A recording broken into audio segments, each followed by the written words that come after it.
I'd like to begin by acknowledging country, and as we gather for this meeting, physically dispersed and virtually constructed, let us take a moment to reflect on the meaning of place, and in doing so, recognise the various traditional lands on which we are all working on today. I join you from the traditional land of the Wurundjeri people of the Kulin Nations. I acknowledge the elders past, present and emerging for all the land we work on and live on, and their ancestral spirits with gratitude and respect, and to recognise their continuing connection to land, water and community. I also pay my respects to other Aboriginal and Torres Strait Islander people present today. So welcome everyone to our third Deliver webinar for the year, and it is our final webinar for the year. I'm really delighted to be able to say that we've got Catherine here today. So Catherine de Fontenay is the Commissioner with the Productivity Commission, and she commenced that role in July 2019 and then was reappointed for a further 5-year term commencing July 2024. Catherine has a strong background in economics and in health, but she completed her PhD in 1998 at Stanford University. She's also taught at the University of New South Wales and joined the University of Melbourne in 2001. And she's held roles in the business school and the economics department, as well as visiting positions at Stanford Institute of Economic Policy Research at Stanford University and the Stern Business School in New York University, and most recently was appointed an Associate Professor of Economics at the Melbourne Business School, University of Melbourne. And Catherine's going to present to us today on a report that was released earlier in the year titled Leveraging Digital Technology in Healthcare Research. And we have time for questions as part of this webinar, and Catherine will be delighted to answer some questions at the end. So thanks very much, Catherine, and I'll hand over to you. Thanks so much. And I also would like to acknowledge the elders of the Wurundjeri people as I'm dialing in from Wurundjeri lands. Thank you all so much for joining today and giving me this chance to talk about our work on digital technologies in healthcare. The Productivity Commission has just recently stood up a permanent team in health because we'd like to deepen our knowledge of the challenges in the sector and also deepen our relationships in the sector. So this is a terrific opportunity to build some of those links. I'll just share my screen. There we go. Does that look okay? Great. Okay, terrific. So this research, it built on a paper that we did called Advances in Measuring Healthcare Productivity that basically attempted to benchmark Australia's productivity in its healthcare sector, asking how do we compare to other countries in terms of the productivity of our healthcare sector? And interestingly, we compare very well. So using a kind of a rough estimate of the health-adjusted life expectancy in different countries, the amount that we spend on health and risk factors such as obesity, Australia looks very, very good. We also asked the question, how is productivity growing in our treatment of different diseases, and using data on outcomes and expenditure on a few categories of disease, about a third of all of our healthcare. So looking at cardiovascular diseases, cancers, and blood and endocrine diseases, we measured productivity and found, sorry, I think we're having feedback from somebody. Thanks. Perfect. We found that, interestingly, productivity in health is growing at about 3% per year. Now, if you're not an economist, you're probably not excited by that number. But just to let you know, all of the productivity angst that we are experiencing in our broader economy, the market sector over the same period, which is the part of the economy that usually has high productivity, market sector measured productivity grew at about 0.7% per year. So 3% per year for health is actually really, really impressive. So that's very exciting.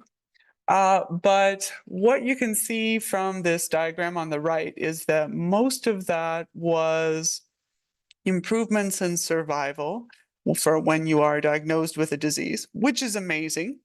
But not a lot of improvement in our cost of treating different diseases.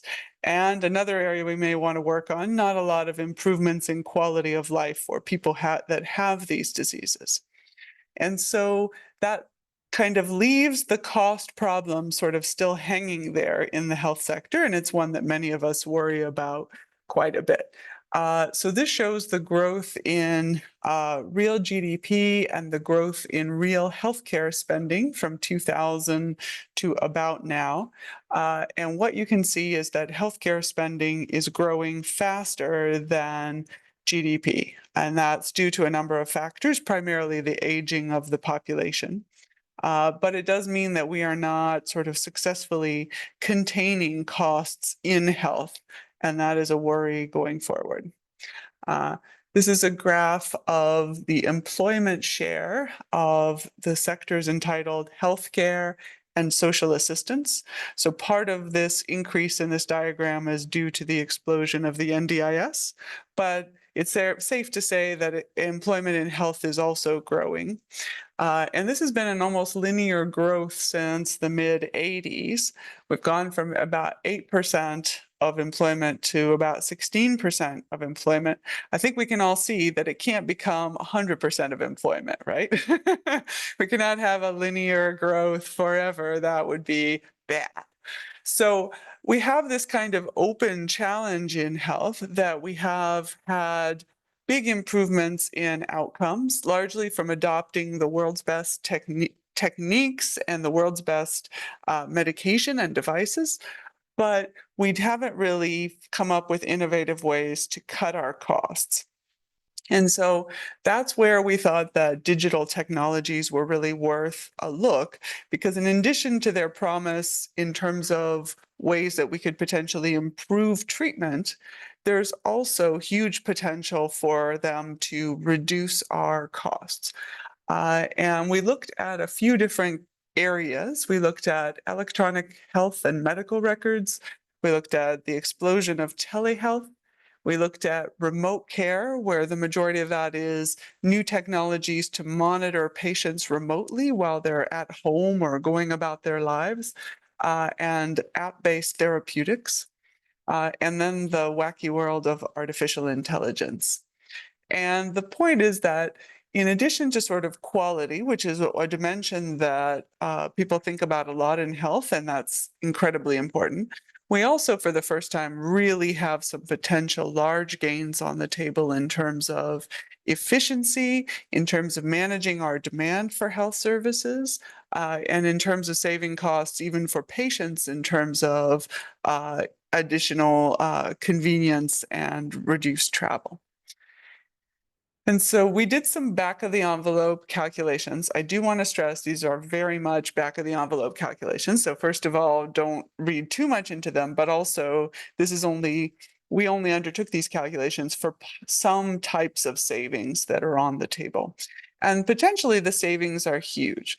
So the biggest one is over on the right. The OECD has done some studies of artificial intelligence and attempted to estimate what could be the savings from artificial intelligence if it were rolled out fully into the health sector. And they estimate that artificial intelligence could save up to a third of healthcare worker time per in total. So that would work out to about 11 hours a week of saved time in terms of reduced administration burden, reduced a number of different tasks that would be resolved through artificial intelligence. So that's huge. That's a huge savings that we could potentially bank to deliver better care. Then, in terms of electronic medical records, that's the middle category. We found that rolling out good record systems at the level of a hospital in and of itself can lead to huge savings.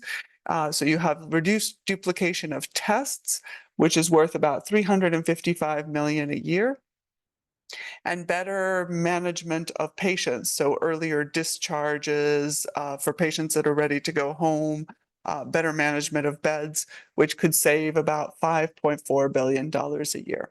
And that's before we think about records that talk to each other across hospitals. And then there are savings for you and me as consumers as well. We estimated that telehealth is saving about 900 million a year to consumers in terms of reduced travel time and reduced time waiting around GP and specialist rooms. So these are some very, very sizable potential gains that are on the table, and we want to understand what we could do to best tap into those. I'm going to talk through those 4 categories, and I'm going to start with the ones where we're pretty advanced in terms of the gains that we are perceiving, and then think about some of those areas where, such as electronic medical records, where things are still a bit of a schmozzle. Sorry, I didn't use that word. I haven't learned to be a careful government. Sorry. So telehealth. So here, of course, things have been changing really fast, and it's very exciting. So we've seen huge uptake in the Medicare-funded sector. About 1 in 5 consultations now are telehealth consults, 1 in 10 specialist consults. At the same time, we have a whole new sector that has emerged, companies with names like Instant Scripts. So this is sort of the Uber Eats of the health world. So rapid online consultations, fully online, also some specialist services in areas such as weight loss. Then we have hospitals innovating. Hospitals are undertaking virtual emergency rooms where they're seeing people virtually as their first point of contact with the hospital and ascertaining if they can be treated, if they can stay home or if they need to come in. We have some people being discharged and even things like wound care being done through a telehealth consult. It's pretty amazing. And then you have what's called, so I suppose that, Kate, that would relate to some of the work that your team are doing. You have supported consultations with GPs and nurses in regional areas. So this happens a lot, for instance, in ACHOs, but essentially you might have a nurse or a GP consulting with a hospital expert or consulting with a specialist and supporting the patient through that consultation, helping them understand what was done, perhaps taking some hands-on measurements of what's going on with the patient. The possibilities are really exciting for regional health. So it has multiple benefits in telehealth. I'd say the biggest benefit potentially is better access. So thinking particularly about regional areas, if you are a long way from your nearest GP, or if the GPs in your area have very long waiting lists, this potentially opens up a lot of additional access. We see that there are time savings. I think it's safe to say that the time savings at the moment are mainly from rich yuppies from the city, sort of saving themselves time and convenience. But actually, it's broader than that. So you have a number of people whose personal circumstances don't allow them to get to a GP. Young mothers, lots of different groups where elderly people, where just physically getting to the GP is a challenge. And for the certain types of consultations, the research shows that it can be as effective as in-person care, which is exciting. Now, one concern that we have is that perhaps the policy settings need to evolve for this new market, this evolving market. So one, there's a little bit of a concern about the rise of these new providers who are fully online, because as a result of being fully online, they don't receive any MBS payments. And as a result, they fall outside of a lot of our normal regulation, which is usually related to what you have to do to obtain an MBS payment. So we think there's a little bit of a gap in standards and accreditation for these fully online providers. And we have concerns also about what you might call vertically integrated services. So for instance, in some areas such as weight loss, a GP as part of this new online service might prescribe you a weight loss drug, and the organization would also sell you that weight loss drug that is part of the PBS. So that leads to perhaps some incentives that are not fully optimal, and we may want to think about whether we need a slightly different regulatory framework.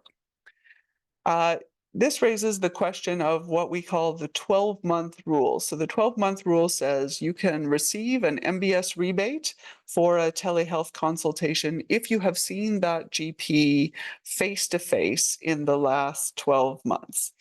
And really, a large part of the purpose of the 12-month rule is to sort of slow down the explosion of these fully online services and perhaps reduce the government's contribution for these fully online services.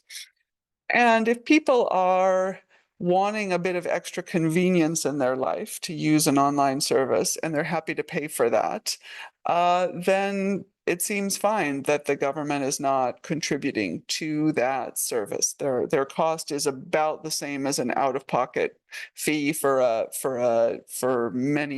average GP consultation. But we do have concerns about the impact of this rule for regional and remote health.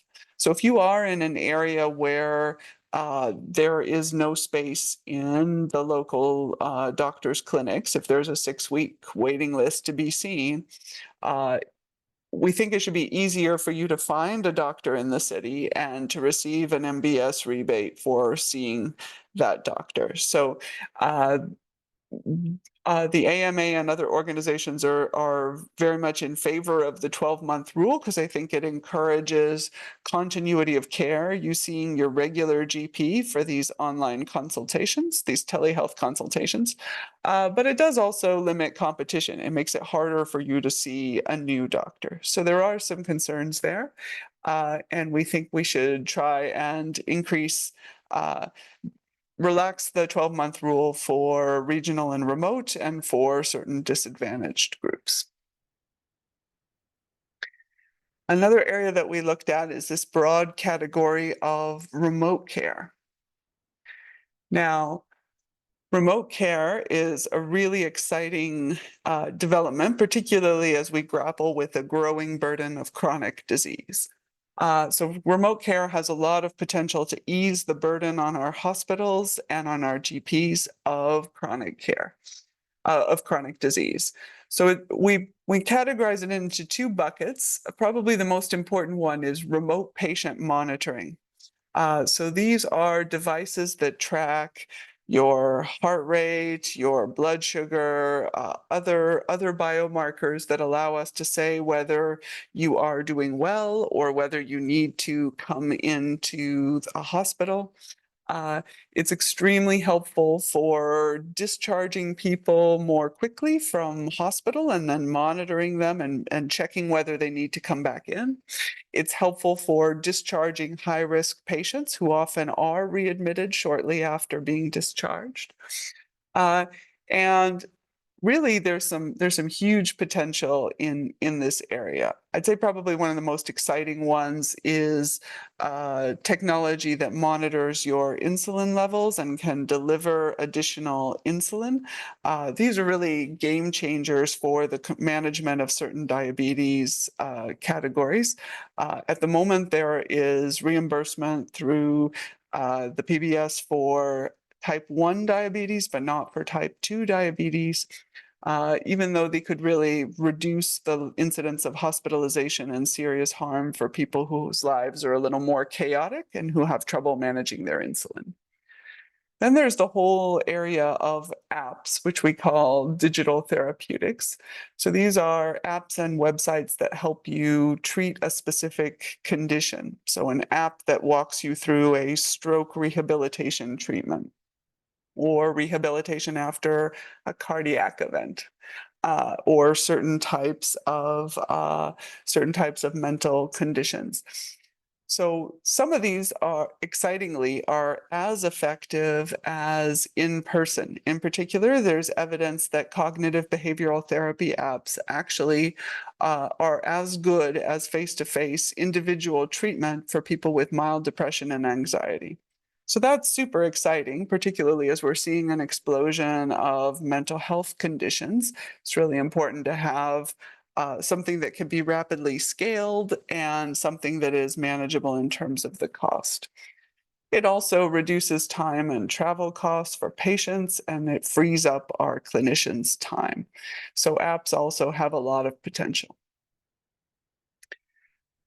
So in this area, it hasn't been as much of a rapid uptake as telehealth, but there still is a fair amount going on.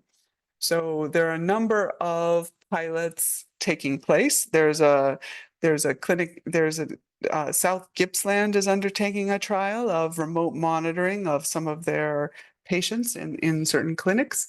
And in one survey, 19% of GPs had already introduced some form of monitoring, while 26% plan to introduce it.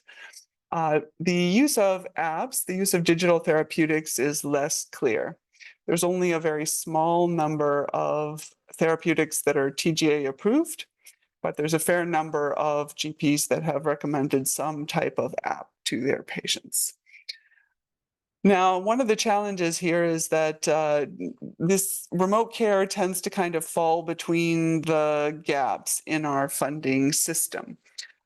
So we have we have funding for in-hospital care, but not for out-of-hospital care from the same bucket. We have funding for cardiac treatment and for visits to the hospital for your rehab, but not necessarily for a cardiac rehab app. So what we've found is that when there has been block funding or some type of more creative funding, then adoption has been faster. So for example, mental health apps were block funded by the government during the pandemic, and it was made much more easy to find them. And there's been Medicare funded remote monitoring of pacemakers and other implantable cardiac devices.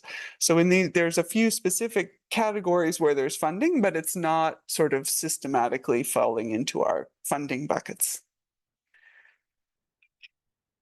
I should say, if people have questions as we go along, feel free to ask. And Kate, please let me know if I miss a question.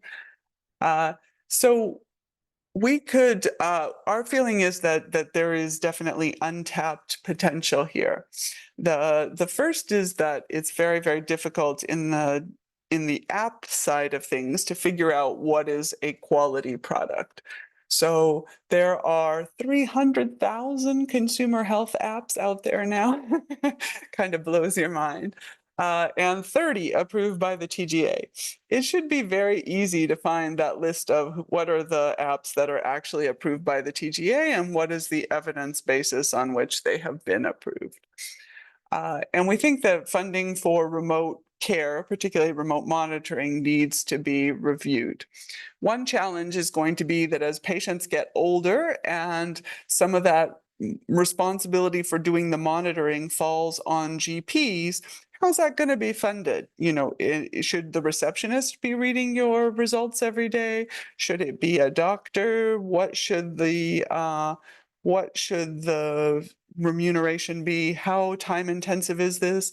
Can multiple people be monitored at the same time, and by whom? So I think there's a number of questions there. And then the actual devices may need to fall under a PBS type of model. But certainly, as we build the body of evidence, this is an incredibly exciting area, particularly for patients in regional and remote who maybe don't have to come in as often at great expense and hassle, who can have constant support and verification that they're doing okay, that they don't need to come back into hospital. I think it's a really, really exciting area. Then I'll talk about the one that we're all worried about, artificial intelligence. So, as the Hitchhiker's Guide to the Galaxy says, "Don't panic" is probably our main message here. So, first of all, as usual with new technology, a lot of the gains come from the most boring stuff. So it's sad to say, but boring is good. There's a lot of zero risk, extremely helpful artificial intelligence technology out there that can just deal with really dull things like administrative support or prioritization of resources. So we've got billing and human resource management, clinical coding.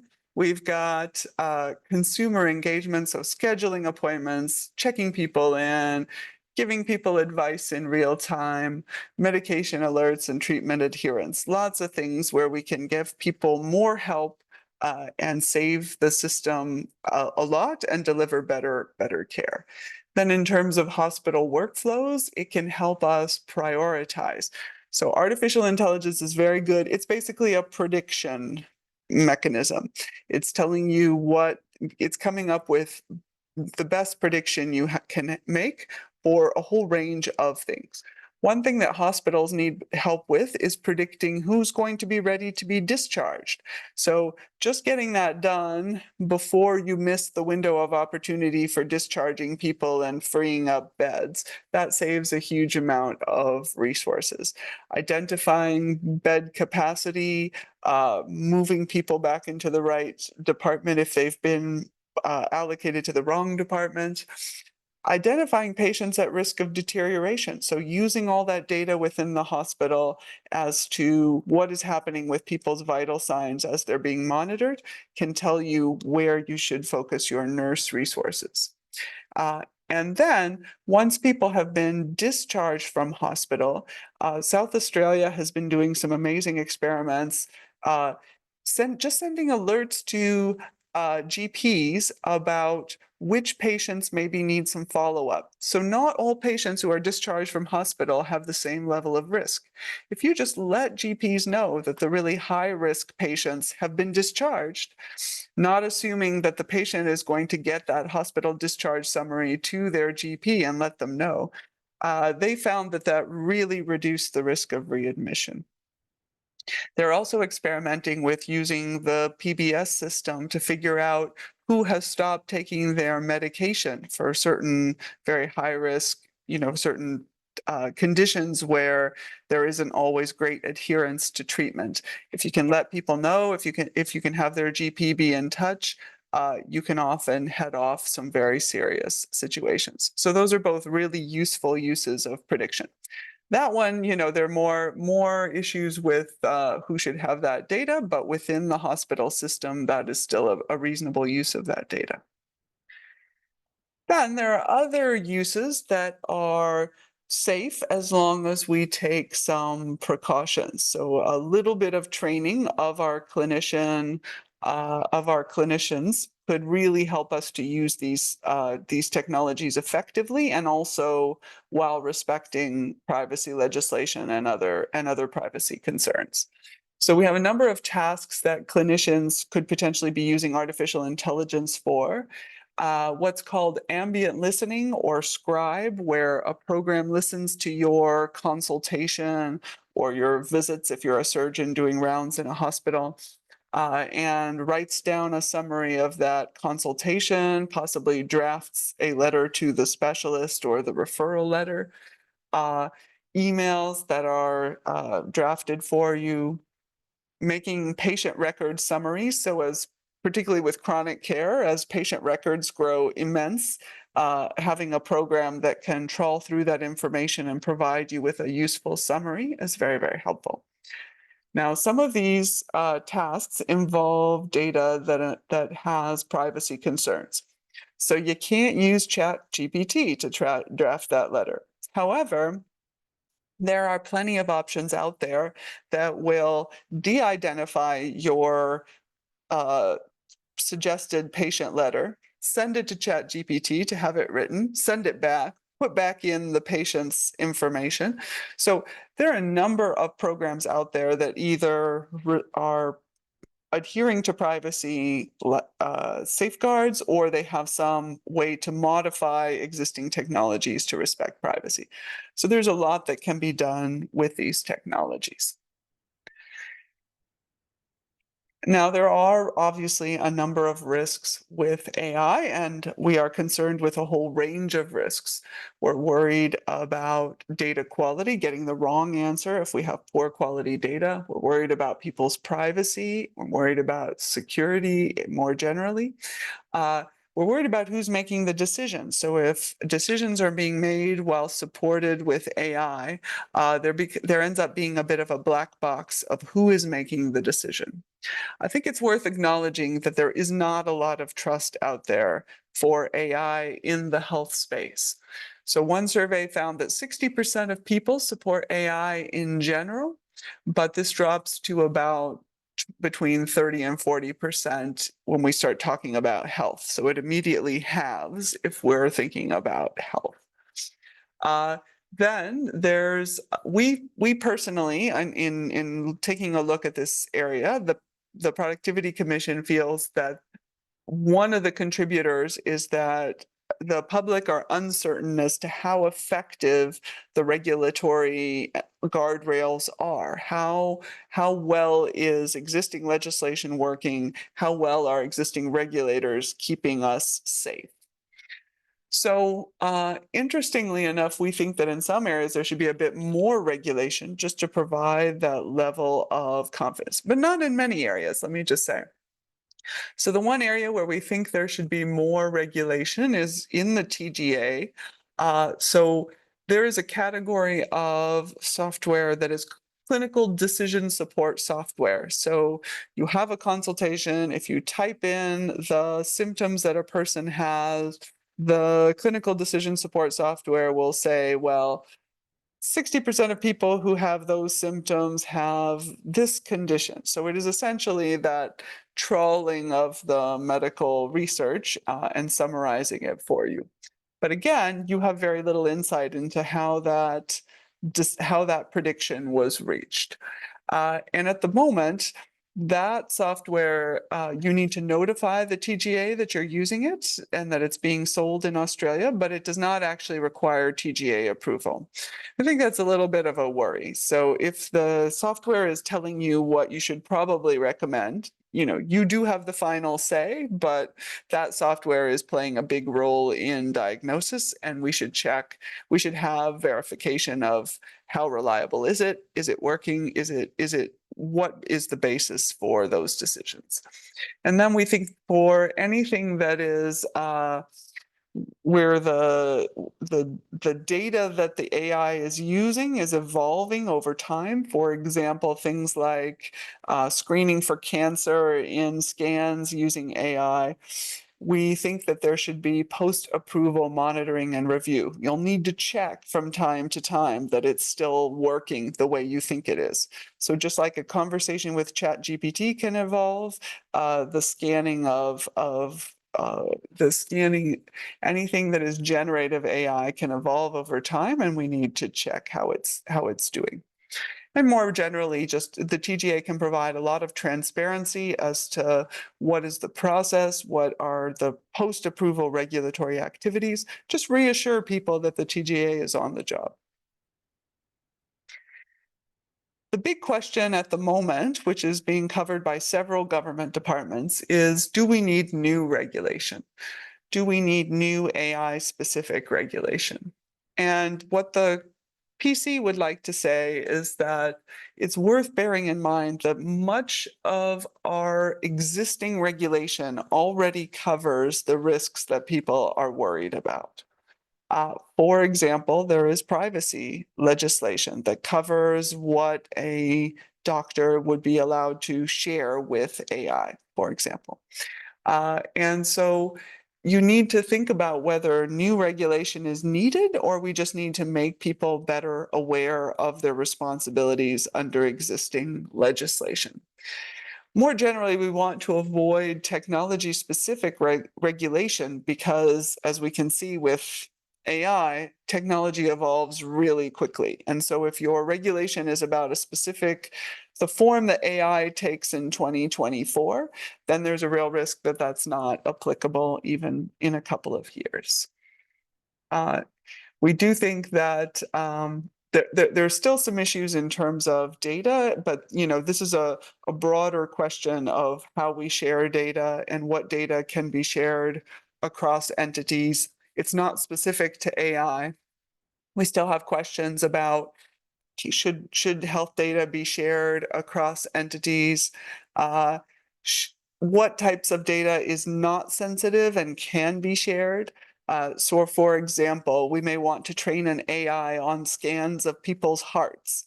I think if we take people's names off of those scans, I don't think that raises a great deal of privacy concerns, for example.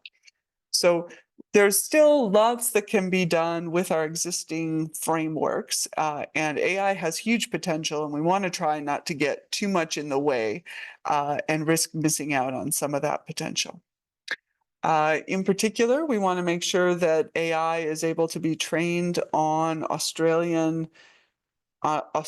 consumers, and if we put too many barriers in the way, we'll be using AI that has been trained on other populations, and it may or may not be applicable to our populations here. And I particularly worry about First Nations Australians.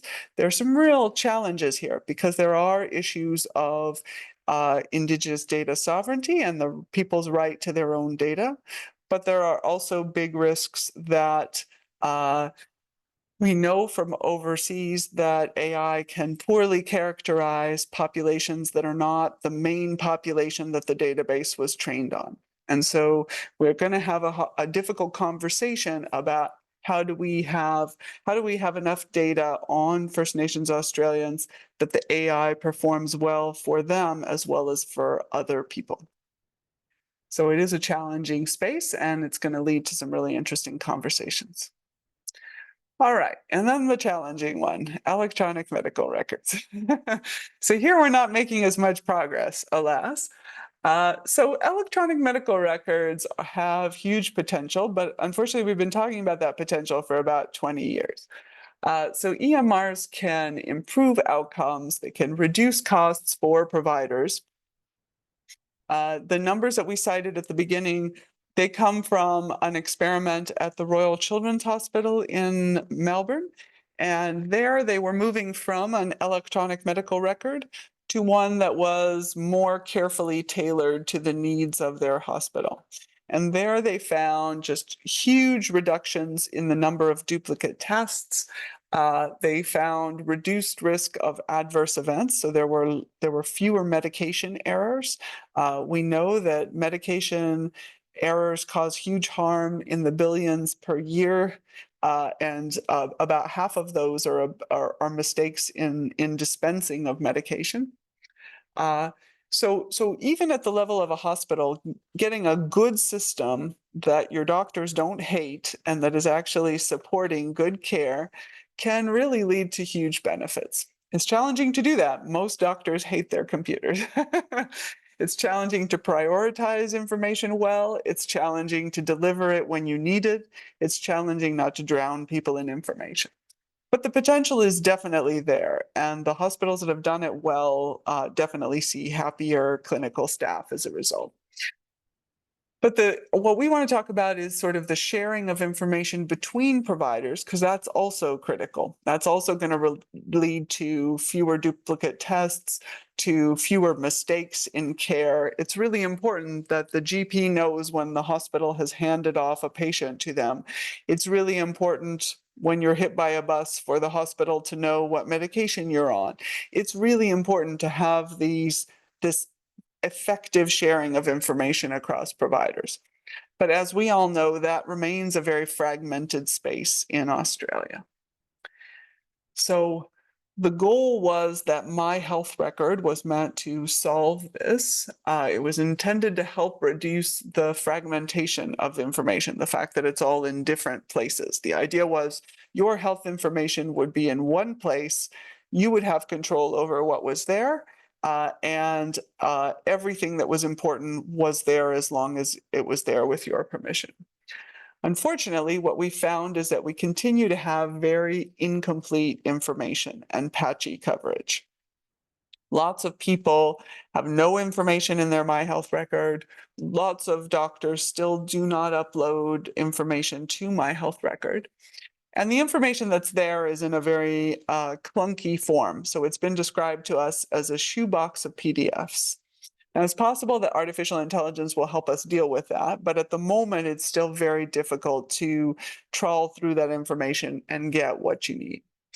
As a consequence, the use of My Health record remains quite low. So we estimate that aside from vaccine information and a few other categories, only about 8% of all records have ever been accessed. And so even when records have been uploaded, they don't always get viewed, and use is particularly low among some types of providers, such as specialists. And so we're in what economists call a coordination failure. People don't go looking to My Health record to find information, because often the information's not there, and that reduces people's incentive to put the information in My Health record in the first place. Meanwhile, states and territories have been developing their own electronic medical record that is going to share information across providers. Many of these are just focused on creating one system for their public hospitals, sometimes in a coordinated way where all the hospitals are going to be on one big system. For instance, in Queensland and Sydney, as New South Wales is rolling out a system to all of its hospitals.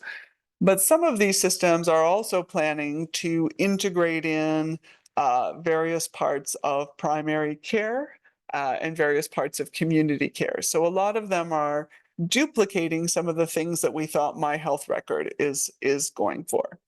And so clearly greater coordination here is needed.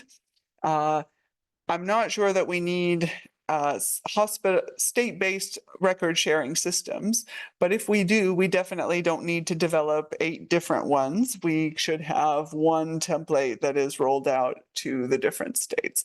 So we have some real duplication in this space, and it continues to be very vexed. So where do we go from here? Well, we think that the My Health record information should be broken down to a sort of simpler to use format. We also think that you should not let the perfect be the enemy of the good. So what we most urgently need is for your basic information to be in My Health record, because then it will get used. If your medication is in there, your recent pathology tests, and your hospital discharge summaries, that would already be transformative relative to the system that we have now. So we really need to aim to get those basics in My Health record and encourage providers to start using that information. So we need to sharpen incentives for software providers. Actually, most new software makes it very easy to upload information to My Health record, but anecdotally, GPs prefer to do it slowly so that they're paid each time. So there's a few incentive problems there. But again, we just need to focus on getting that basic information shared, and a really helpful start is that now pathology reports will be required to be shared for them to be paid for through the MBS system. And we're also seeing more systematic uploads in pharmacy, in the PBS system. So there's certainly the potential there to resolve this, but it is frustrating that we continue to be waiting for My Health record to deliver on its promise. So that's it. I'd love to hear from you now, but also we'd love to hear from you if you have any thoughts on this space more generally. We are going to continue to be doing research in the health space, so we'd love to hear about what you think important priorities are. And yeah, just looking forward to the conversation. Stop sharing. Fantastic. Thank you, Catherine. That was really great, and really great to get an overview of the opportunities and challenges in relation to digital health, and many of the issues that you've raised are things that we're hearing through the work we're doing Oh, great. deliver. So yeah, it's really, really great, particularly around, the costs and how you understand, what's the evidence base behind some of those apps and technology. And of course, equity is the core of what we do. There's already lots of questions happening on the chat, so I'll go to a couple of those first, but also open it up to the floor. We've probably got about 5 or so minutes for questions. So Laura's got one in the chat that says, bold statement here, if we could walk around with all our banking information on a card or our phones, which allow us immediate use and updates, why can't we have a similar capability with our Medicare cards? That's a really good point. Yeah, absolutely. So look, I think that would be step 2. I think let's get the information into my health record, and then let's find a quick and easy way for it to be uploaded onto to be accessed just using your Medicare card. What worries me is that my health record has been so frustrating that we keep talking about a new system. So some people are discussing having a health information exchange, which will be a new system where information is shared. And the states, in talking about information sharing, they haven't resolved any of the privacy concerns that we battled out when we were developing my health record. So I think we need to sort of get that information in one place, and then we can worry about which systems can access it. But it is a great suggestion. And Charlene, did you want to ask your questions? I see you've posted a couple in the chat, but did you actually want to ask them directly? Yeah, sure. Can you hear me? Yes. Yep. Yeah. Cool. So I haven't really been exposed too much about the concepts, but I had a friend who seemed to know everything. And they were talking about the environmental impact of AI, which is something that I hadn't thought of before. So yeah, my question was, I guess, how can we balance the productivity benefits of using AI and the cost associated with powering the systems? And then my second question was also, they believed it was going to fizzle out and the AI wasn't going to be a thing in a few years. And I was like, I don't think so. So yeah, do you think that there's a risk that AI could decline or sort of fizzle out over time? Or do you think that it's sort of here to stay and will continue to grow? Oh, that's an excellent question. So on the environmental impact, there certainly is an environmental impact. I will give you the boring economist answer, which is that if you price something, then people use it right. So one of the interesting things about ChatGPT, for example, is that it is priced at the margin. So if you send more commands and those commands are using a lot of energy to process those commands, you're paying more. That's a very different payment structure to your Netflix account, for example. And so that is saying that, yeah, the computing power that is required to use this AI is large enough that you have to sort of think about whether the thing that you want is worth the cost. Now, I think the cost is still being kept a bit below the real cost, but I think we'll move to a world where you have to pay that marginal cost for your AI, and then you'll think about that cost of energy. But you're right, it's a challenging question in a world where we're worrying about moving to a greener future. Can we afford an energy intensive AI? And I think that's a hard question. In terms of whether it's going to fizzle out, I think economists are very divided on this. So Darren Acemoglu at MIT, he thinks it's going to fizzle out and not have a big impact. Others think it will be fully transformative. I do think it's what we call a general purpose technology. We're still in the stage where we're figuring out how to use it. And so I still think there's lots more potential to be developed. Yeah. Great, thank you. Anyone else got questions? Anna. Before me, I think Chris has got one in the chat. Did you want to speak to that first, Chris? Yes. Can everyone hear me okay? Sorry, I'm having internet problems today and I'm working from home and there's a storm going through Colac at the moment, or has just gone through. Thank you. Catherine, that was excellent. So good to hear it from a productivity perspective. And if anyone hasn't seen the report, would highly recommend it.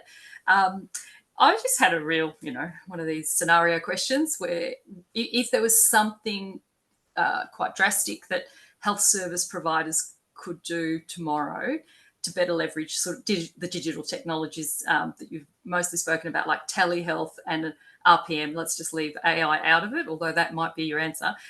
What would you sort of recommend people do?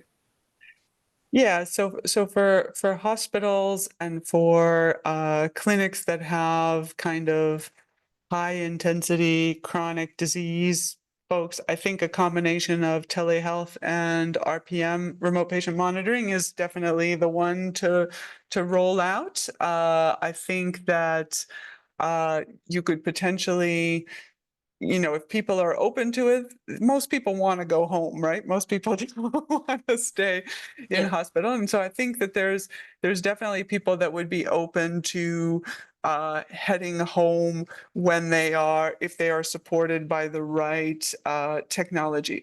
And I want to stress, this does not have to be high tech. So I spoke to a lovely GP from, is it Port Augusta in South Australia? Yep. Port Augusta, yes. yeah. Yep. So she had patients who were Aboriginal that were from 8 hours away that were experiencing gestational diabetes. And what she did was she had them write down their blood sugar several times a day and email it to her. So this is not very high tech. Others could text it in if they didn't have access to a computer. And then she was able to tell them whether they needed to come in or not. Like, that's a huge savings, both in terms of their risk, because, without that remote monitoring, they could come in, but it might not be the right time. It might not be when they're at risk. And it also allowed a lot of them to come in less in that period where they were before they were delivering.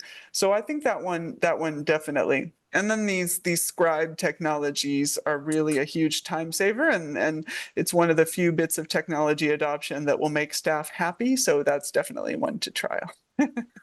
Oh, thank you, Catherine. That makes complete sense. And I do like how you've described sort of the low tech end of things, because often we are still very much low tech in healthcare with so many things. It's not that easy, and we don't have oodles of money to sort of introduce very high end products and things like that. And often we have to flip to that. For example, in our region, we lost the product. This product that we were using for remote patient monitoring was basically withdrawn, and people have reverted to using low-tech technologies to still continue where they can to offer remote patient monitoring. Wow, that is so impressive. And I mean, it does speak to the fact that everyone can see the value in it, the fact that they're continuing. Yes. But yeah, they should write that up and kind of garner more support. That is really discouraging to hear that the product was withdrawn. Yeah, it is. Thank you for that. Thanks. Thanks for the presentation too. It's great. Thanks. Anna? Yeah, thanks very much. I agree. That was a fantastic presentation. I think great for us to see our work in that context. So just a quick comment, and then actually a question that comes off Chris's as well. And I don't know, Portia might want to add here, but one of the areas that we've heard a lot about from, she's got a hand up too, from our rural and regional partners is this issue of funding buckets, and that the funding buckets don't make sense, as you alluded to. And we're quite keen to do some research with our partners to try and advance this. So my comment was going to be, if you were happy, it might be good for us to reach out to you and just see what you're already doing, what research we could do that might be the most practically useful. So that's kind of a comment that'd be great. Portia might pick up on. But my question, kind of extending on Chris's, was, as you've talked about with the EMR, I mean, I think we're hearing exactly the same for remote patient monitoring and even telehealth to a lesser extent, but without sort of consistent standardized support, even of a range of options, for particular, devices or approaches, it's just too hard for a lot of small health services to implement a remote patient monitoring service from start to finish. And then when the providers pull out because there isn't the demand, like it's this vicious cycle, I think. So I just wondered, I know there's no magic bullets here, but if you had any further thoughts on that issue of the lack of kind of centralized, standardized support. So not to straitjacket it, but to actually enhance our ability to roll it out. Yeah, I do. Look, I think that one needs to distinguish between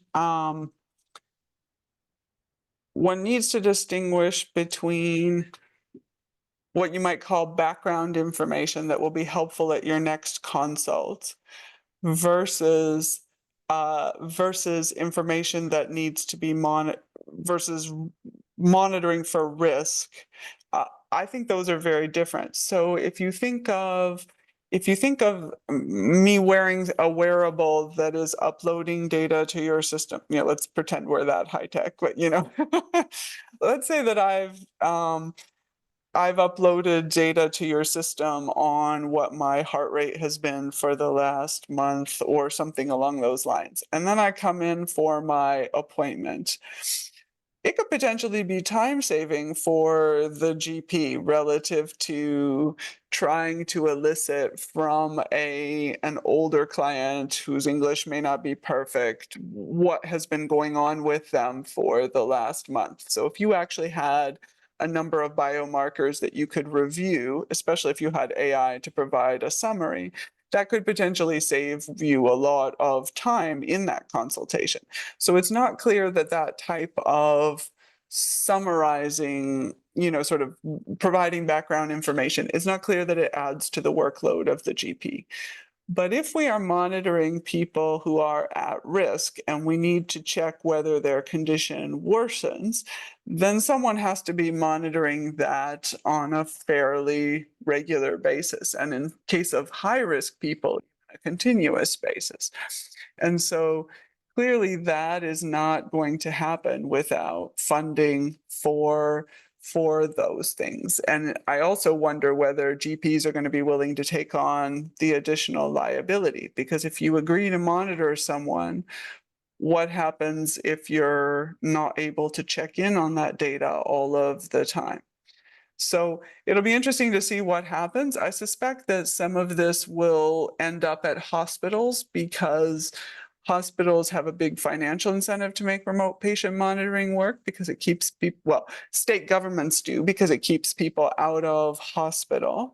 And so places like the virtual, we visited the Royal Prince Alfred, their virtual clinic, and they showed us a dashboard where one health professional was monitoring 50 people on a large console, right? And so with the right prompts, one person could monitor quite a lot of people, but I think then it has to be centralized. The challenge then becomes, how do you communicate between a GP and some centralized monitoring service? Thanks, Catherine. So if you have views, I'd love to know. What do you think, Anna? Maybe we'll follow up just, sure. I think, but yeah, I'd love to have a further chat. That'd be great. Yeah, Portia? So I'm worried about the time. So Portia, you're fine, Catherine. We've got 1 minute, but if it's a longer conversation, then I can certainly connect you with Catherine after, but go ahead. And thank you everyone who's here. If you do need to jump off here at 2 o'clock, we understand. Of course. Hi, Catherine. So yeah, I agree. Probably one of us should just, cross the street, and it would be great to have a jam session to talk some more about this. But I think, broadly speaking, I think it was very telling in your last comment when you started to say it's in the financial interest of the health service, and then had to correct yourself, like, well, maybe it's the financial interest of the state. And I think, without being too much of a Debbie Downer, I think, Victoria has been really much more cautious than like New South Wales, for example, and like being really gung-ho about this model. So I don't want to make this comment too long, but I guess my question is, what kind of evidence do you think Victoria needs to see to be more gung-ho, or should they be asking for? And how should we go about generating it? I don't know, maybe we should Well, just leave that as yeah, a no, no, no, cliffhanger, no, because I no, see it's it's 2 good. I o'clock. don't think it's state specific. One cool thing about the virtual Prince Alfred is that they have been running it like a clinical trial. So when they adopt some of these technologies, they are rolling it out and gathering data as if this were a clinical trial. So you're building that body of evidence that health professionals and health regulators will believe. So I think I would draw on that body of evidence from elsewhere. Thanks, Anna. So I think that would be my advice is cast the net large. There's a big research center on telehealth in Queensland. There's a number of useful sources that we mention in our report. Thanks, Catherine. Thanks everyone for joining us. Catherine, I am sure we will be in touch to follow up, both Portia, Anna, and any others on the team. We will organise a follow-up meeting. But thank you again for your time and for your stimulating presentation. And yeah, we look forward to further conversation. Thank you all. Really appreciate it. Thanks. Bye.